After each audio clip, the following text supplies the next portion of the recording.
Magandang araw po sa inyong lahat. Andito naman ang inyong lingkod, The Amigos Vlog. Ngayong araw nga mga amigo, mag-a-assemble sana tayo ng chassis at saka makina ng motor na ito. Subalit wala tayong nabilihan ng mga pyesa. Nakailang shop na nga ako na pinuntahan, ngunit walang pyesa pala ang motor na ito. So mahihirapan tayo. Sa tingin ko nga mga amigo, matatagalan tayo sa pag-assemble ng motor na ito. Kasi ang ibang pyesa nito ay manggagaling pa sa online. Kaya nga mga amigo, habang naghihintay ako ng mga pyesa na dumating dito, ay lilinisan ko muna to para pinturahan at para ma-ready na rin sa pag-assemble. Ito na muna magagawa ko sa ngayon. Aasikasuhin muna natin yung ibang pyesa at tatanggalin natin yung mga kalawang at pipinturahan para maging maganda at maging presentable na. Halos nga mga amigo, nasa kalahati na sana tayo sa pagbubuo ng motor na ito, pero parang matatagalan tayo kasi nga hindi tayo susuko mga amigo at maghahanap pa rin tayo ng pyesa at para magamit natin at para matapos na rin yung project natin. At pagkalipas nga mga amigo ng ilang buwan, ito na nga naging itsura at napinturahan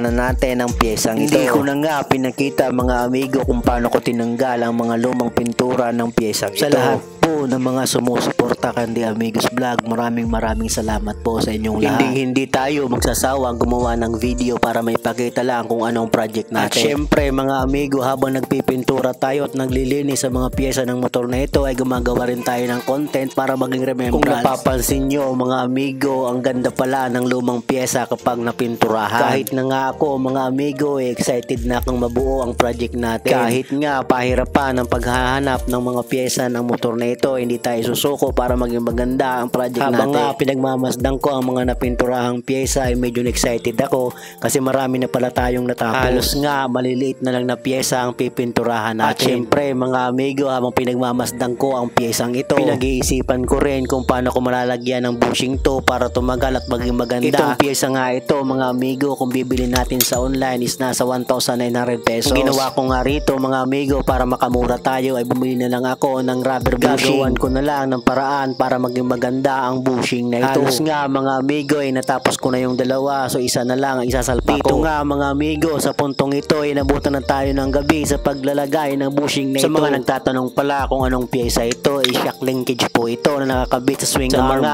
nag-aabang pala kung kailan matatapos ang project natin, hintay-hintay lang tayo hanggang sa makumpleto ang mga pyesa. Parang matatapos na ang video natin. Salamat po sa inyong lahat.